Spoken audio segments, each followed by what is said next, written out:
Well, good morning, everybody. You're all very downbeat this morning. I thought this was going to be a big, proud moment. I mean, it's taken you 8.5 years of bullying, of lying, of ignoring democratic referendums. 8.5 years it's taken you to get this treaty through, and on the 1st of December, you will have it. And, of course, the architect of all of this, Giscard, wanted from this constitutional treaty for the European Union to have a big global voice. But I'm afraid the leaders have suffered from a collective loss of nerve.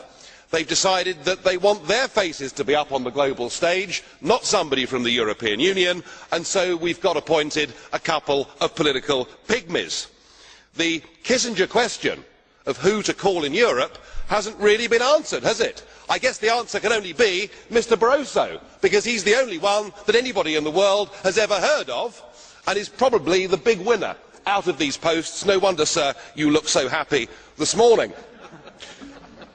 And we have a new President of Europe, Herman Van Rompuy. Doesn't exactly trip off the tongue, does it? I can't see him stopping the traffic in Beijing or Washington. I doubt anybody in Brussels would even recognise who he is. And yet, he's going to be paid a salary that is bigger than Obama's, which tells you all you need to know about this European political class and how they look after themselves.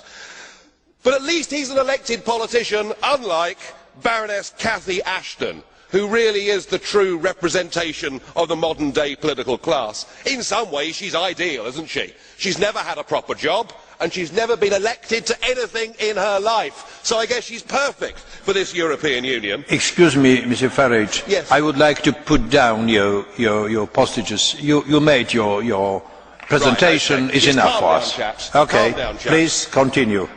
Calm down. But, I mean, she's never been elected to anything, and no one knows who she is. Even the Prime Minister was talking about Baroness Ashdown as opposed to Ashton. I mean, no one has ever heard of her. She's even less well known than Herman Van Rompuy. I mean, that takes some doing, doesn't it? She's risen without trace. She's part of this post-democratic age. She married well. She married an adviser and a friend and supporter of Tony Blair and got put in the House of Lords. When she was in the House of Lords, she was given one big job, and the job was to get the Lisbon Treaty through the House of Lords, and to do so pretending that it was entirely different to the EU Constitution. So she's good at keeping a straight face, and she vigorously crushed any attempt in the House of Lords for the British people to have a referendum. So here she is, never stood for public office, never had a proper job, and here she gets one of the top jobs in the Union. Her appointment is an embarrassment for Britain. But it's much worse. Well, at least I've been elected, sir. Unlike her, she's not been elected, and the people don't have the power to remove her. But just hear the next bit. There's something rather more serious than that. Cathy Ashton was an active member of the campaign for nuclear disarmament. In fact, she was the treasurer of the campaign for nuclear disarmament during a period of time when CND took very large donations and refused to reveal the source. What is known is that these donations were obtained by a man called Will Howard, who was a member of the Communist Party in Great Britain. Will Baroness Ashton deny that while she was treasurer, that she took funds from organisations who were opposed to Western-style capitalism and democracy? That question must be asked. And are we really happy that somebody who will be in charge of our overseas security policy was an activist a few years ago in an outfit like CND? I mean, if we really think that, frankly, we need our bumps felt. I don't think that she's a fit and proper person to do this job. She has no experience, and unless she can answer those questions, did she take money from enemies of the West? That question must be answered. Well, we have our two pygmies.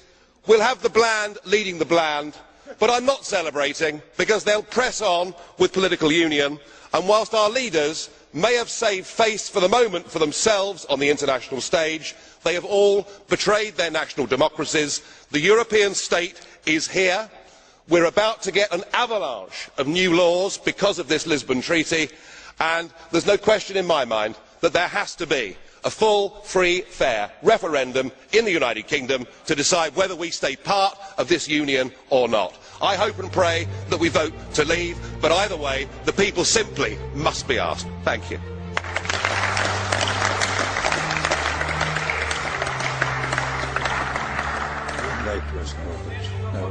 Do you think? Well, chciałem I would like to turn to Mr. Farage.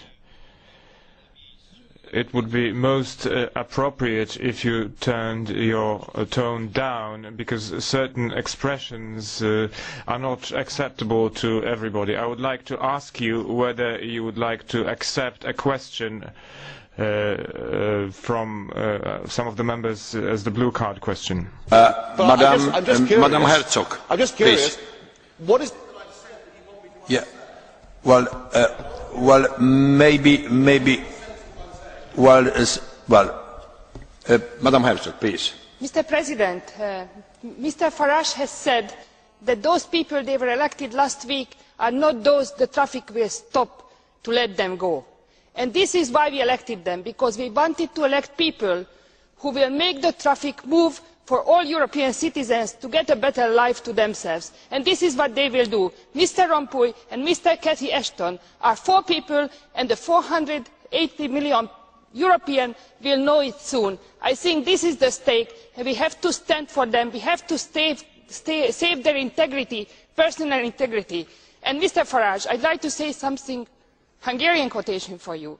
It's good that you are here, because if the monkey goes up to the tree, it's better seen how red is his popo.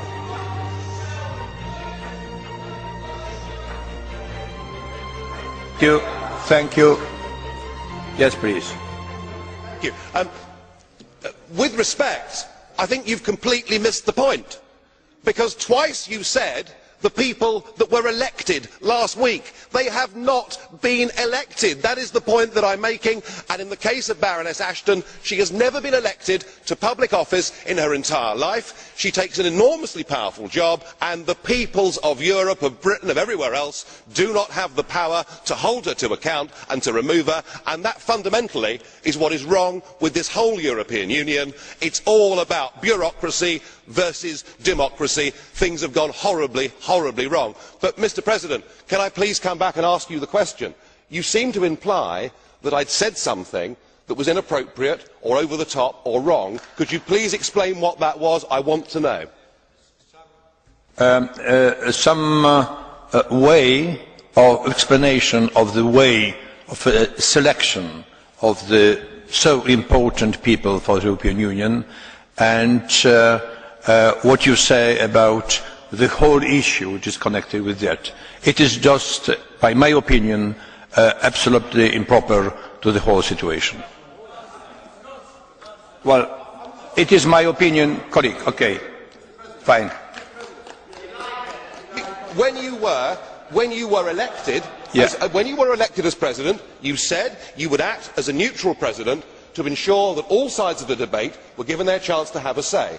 If you're criticising me on the political content of what I say, then you're not doing your job as a neutral chairman. Well, okay, thank you, colleague Farage. Now we go to...